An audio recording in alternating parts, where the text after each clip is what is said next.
Amigo oyente, hoy regresamos a esta primera epístola del apóstol Pablo a Timoteo, y debemos decir que es una epístola maravillosa. Y en nuestro programa anterior tuvimos una introducción a esta epístola, y nuestro pensamiento en la introducción era que aunque nosotros vamos a tratar aquí con aquello que es la función básica de la iglesia local, que tiene que ver con el barrer el lugar y recoger los himnarios y la reunión de diáconos y cosas por el estilo, lo importante es que el carácter de estos hombres y el calibre de ellos será aquello que determinará si esa iglesia es verdaderamente una iglesia del Señor Jesucristo.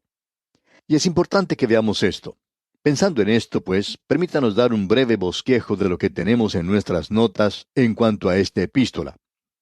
En el capítulo 1 tenemos la fe de la iglesia.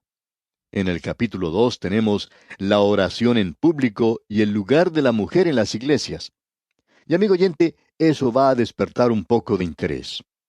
Luego, en el capítulo 3, tenemos los ancianos y los diáconos de las iglesias.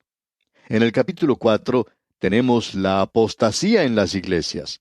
Y en los capítulos 5 y 6, la obra de los obreros o ministros de las iglesias. Eso es lo que tenemos ante nosotros, y volvemos ahora al capítulo 1 donde encontramos la fe de la iglesia. En realidad, creemos que probablemente deberíamos llamar a esto la fe de las iglesias. Ahora, en los primeros dos versículos tenemos la introducción a esta epístola, y es algo bastante destacado. Es destacado porque es diferente a todo aquello que usted encuentra en las otras epístolas del apóstol Pablo. Creemos que la mayoría de nosotros, para el momento en que llegamos desde Romanos hasta la segunda epístola a los tesalonicenses, llegamos a la conclusión de que todas las epístolas tenían la misma introducción, pero eso no es cierto. Las epístolas pastorales son un poquito diferentes, y como dice el doctor Vincent, el saludo en su totalidad no tiene paralelos en Pablo. Es decir, que usted no va a encontrar esto en ninguna otra epístola. Y en realidad es diferente.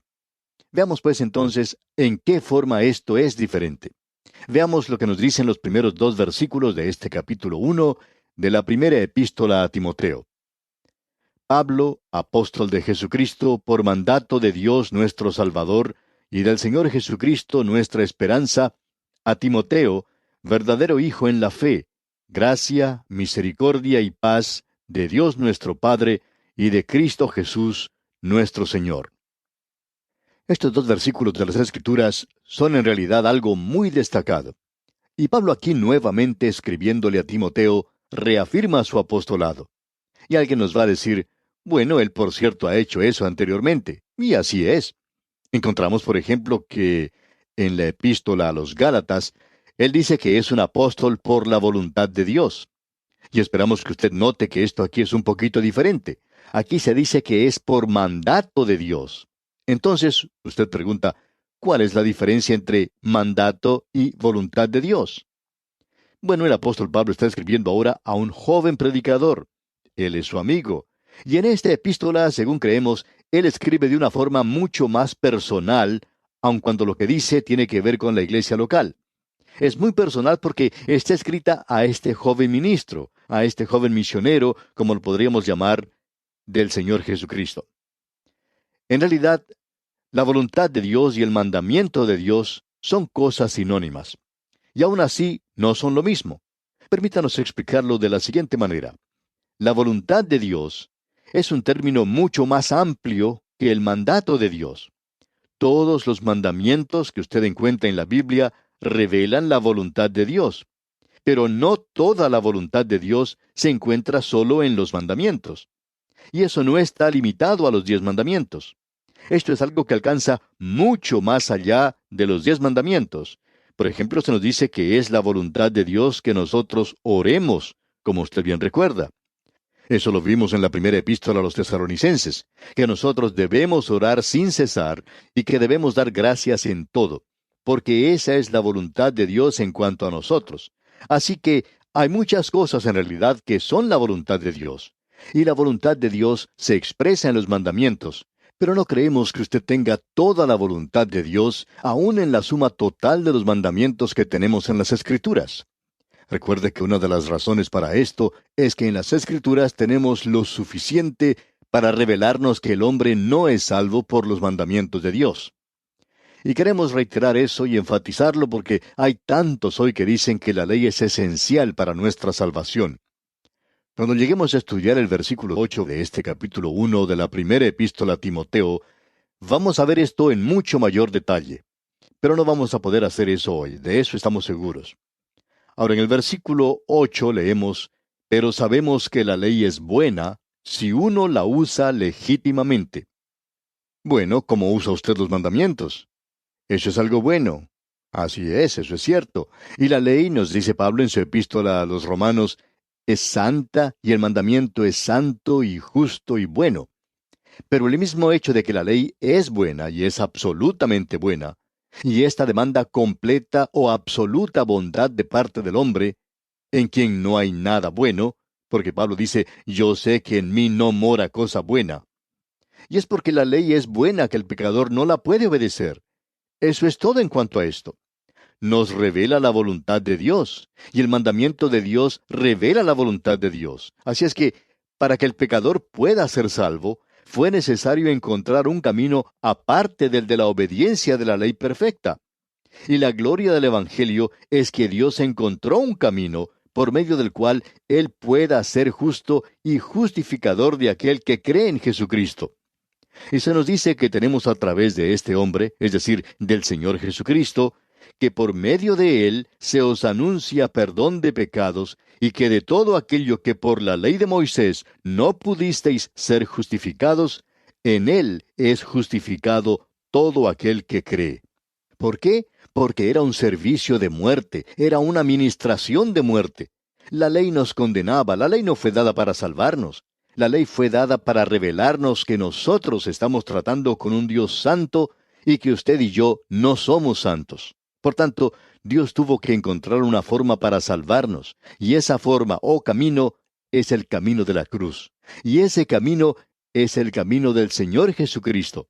Él dijo, yo soy el camino. Él dice, yo soy la verdad y la vida. La ley no es el camino a Dios. Cristo es el camino a Dios y la vida. Y eso es lo importante.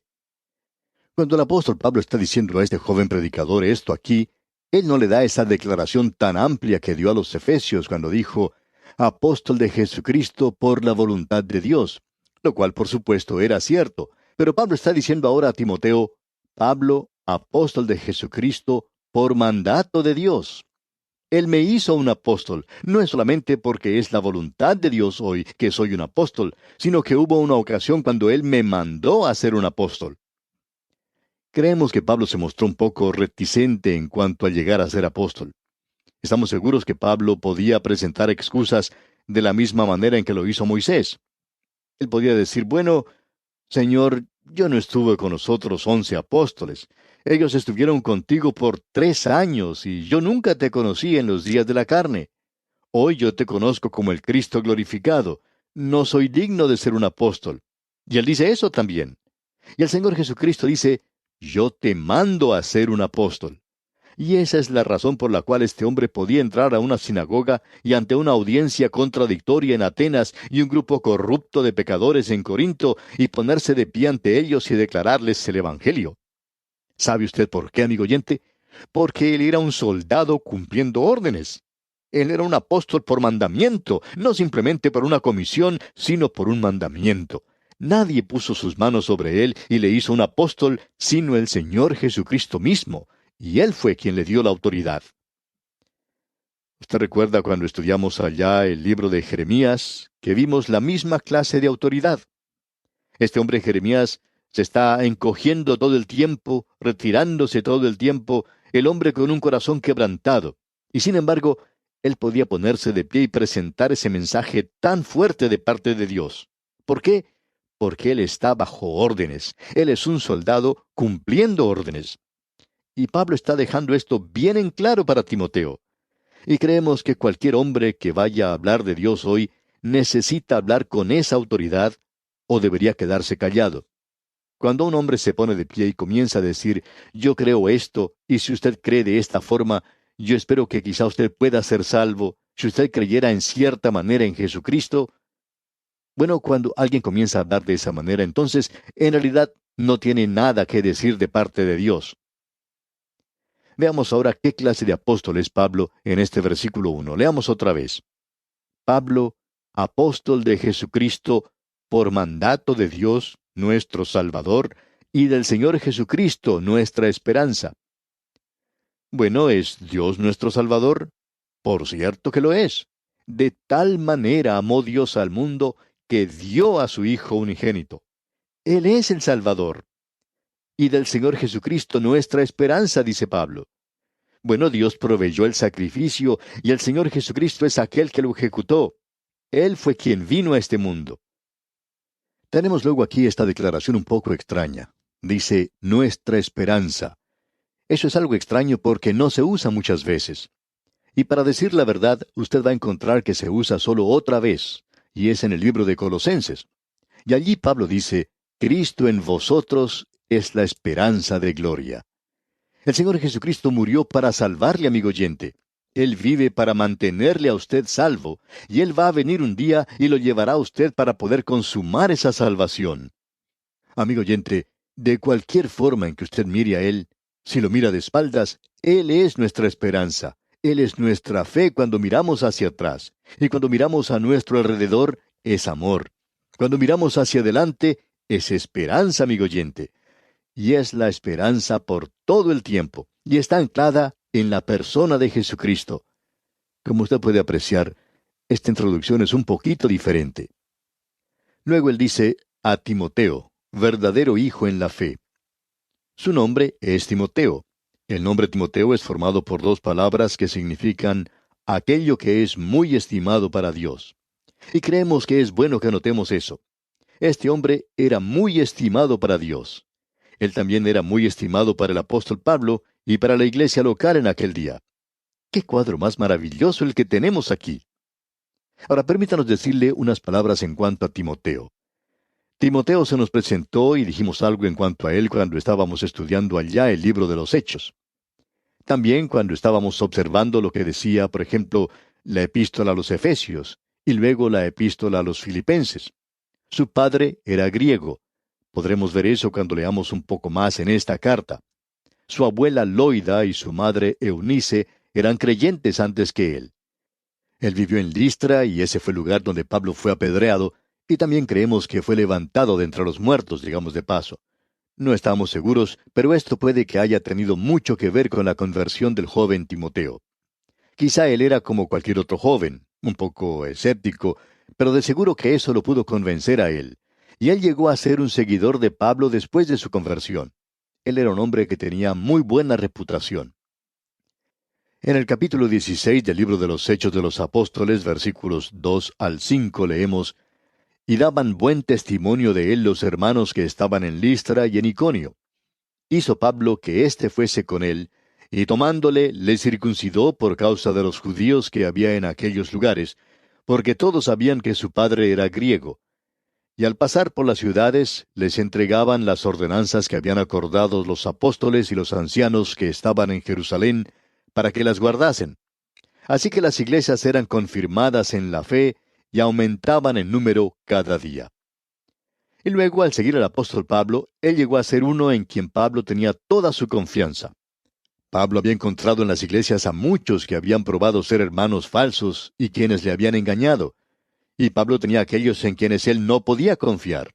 Sin embargo, él podía confiar en Timoteo. Veamos lo que nos dice Pablo allá en su carta a los Filipenses capítulo 2 versículos 19 al 24. Dice Pablo, espero en el Señor Jesús enviaros pronto a Timoteo, para que yo también esté de buen ánimo al saber de vuestro estado. Pues a ninguno tengo del mismo ánimo y que tan sinceramente se interese por vosotros. Porque todos buscan lo suyo propio, no lo que es de Cristo Jesús. Pero ya conocéis los méritos de Él, que como hijo a padre ha servido conmigo en el Evangelio. Así que a éste espero enviaros luego que yo vea cómo van mis asuntos, y confío en el Señor que yo también iré pronto a vosotros. Entonces encontramos aquí que Timoteo era una persona muy estimada para Pablo. Y Pablo menciona eso aquí. A Timoteo, verdadero hijo en la fe. Pablo le había llevado a él al Señor, y luego él dice en la segunda parte del versículo 2, gracia, misericordia y paz, de Dios nuestro Padre y de Cristo Jesús nuestro Señor. Alguien puede decir, bueno, eso es como cualquier otra introducción que hemos tenido antes. No, amigo oyente, no lo es. Tenemos que hacer una diferencia con usted en cuanto a eso. Y la diferencia es esta. Sí, ya hemos tenido la gracia antes, y hemos tenido que se mencionaba también la paz. Y hemos hablado de estas dos cosas, pero amigo oyente, tenemos otra palabra aquí, y esa palabra es misericordia. Ahora, ¿cuál es la misericordia de Dios? Bien, misericordia es una palabra que fue usada en el Antiguo Testamento, y el equivalente es la palabra gracia, porque allí se mencionaba el propiciatorio. Era el sacrificio que hacía del trono de Dios, el cual es santo y justo, lo hace un propiciatorio. Y cuando usted y yo nos acercamos a Dios, no queremos justicia, lo que queremos es misericordia. Necesitamos la misericordia de Dios. Ahora, la misericordia es lo que Dios ha provisto para todas sus criaturas. Dios tiene toda la misericordia que usted necesita. Usted puede pedirla en cualquier momento. Es como tener dinero en el banco. Pero ese dinero no le da ningún beneficio a no ser que usted escriba un cheque. Y usted escribe un cheque de fe. Pero, amigo oyente, eso es lo que es la misericordia. Dios es rico en misericordia, según se nos dice. Ya hemos visto esto anteriormente. Él tiene mucha misericordia. Pero cuando Dios le salva, Él le salva por su gracia. Ahora Dios está siendo misericordioso con usted. Dios es misericordioso con todos aquellos pecadores que están en el mundo hoy y que están blasfemando contra Él y que le están repudiando y dándole la espalda. Él está haciendo misericordia para con ellos. Él está enviando la lluvia sobre ellos, de la misma manera en que le envía para los justos y los injustos. Él no tiene favoritos, aun con aquellos que son suyos. Los pecadores prosperan hoy, se hacen ricos, parecen progresar mucho más que cualquier otra clase de persona. Dios es misericordioso para con ellos. Pero amigo oyente, usted tiene que ir por fe y escribir ese cheque de fe. Usted tiene que ir por fe y entonces Dios le salvará a usted por su gracia.